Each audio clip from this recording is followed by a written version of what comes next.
I finished my shopping and headed back to my car, but before I got there, my shopping bags ripped open and my groceries slammed onto the pavement. As I bent down to pick it up, I smelled a beautiful smell. It smelled like lavender. A hand reached in and picked up my milk. I looked up to see a beautiful woman about 30 years old with black hair. She looked me in the eyes with this beautiful gaze and said, "God, these bags are flimsy." I looked back and said, "Bags? What? Oh, yeah, God, they're flimsy." She said, "Let me help you," and she bent down to help me pick it up.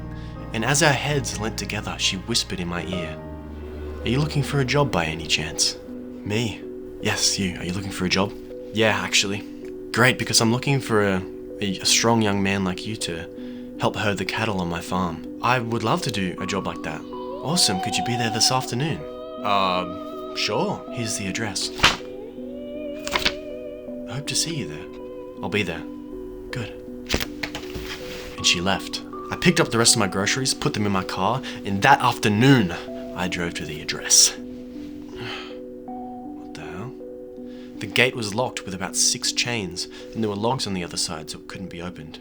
I parked my car at the gate, and I jumped over the fence and started walking through the trees. Now, most people might get to that point and think, "Yeah, that's really sketchy, I'm not gonna do that." But I was thinking,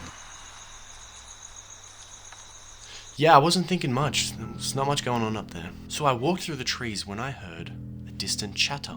Voices talking. Now, it was loud enough that I knew I was close, but it was quiet enough that I couldn't tell exactly where it was coming from. I kept walking, just ignoring it, thinking, maybe it's the neighbors, who knows? I'll just ignore it and try to find the house. As the trees got thicker and the sun dropped more, suddenly the voices sounded like they were coming from behind me. And they were getting faster. I got spooked and I started to walk as fast as I could. And that was when I saw the lights of the house. I sped up and I ended up running into a full sprint. I got to the door and I frantically knocked, waiting for an answer. But no answer came. I heard a distant echoed whistle.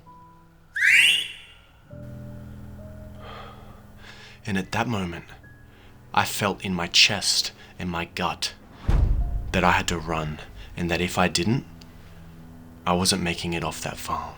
The chatter had stopped, it was silence, and I ran into the trees.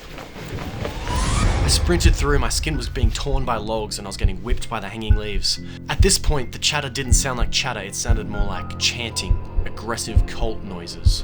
But it sounded like it was coming from every single direction. I dived over a log and I pulled dirt and sticks onto myself, trying to disguise myself. That mixed with the darkness became my hiding spot. I hid as the chanting surrounded me, as it faded in and out. Eventually, the voices fully faded away and I started to make a move again. After about 20 minutes of walking, somehow, miraculously, I found my car. I got in and I floored it back to my house. Now, this was about 3 years ago at this point, but there's still this one moment that really stuck with me. As that chanting was surrounding me in the forest, I never heard any footsteps. I never heard any coughing or any other noise besides the chanting. It was almost as if it was just sound waves traveling through the trees, that there were never actually people there.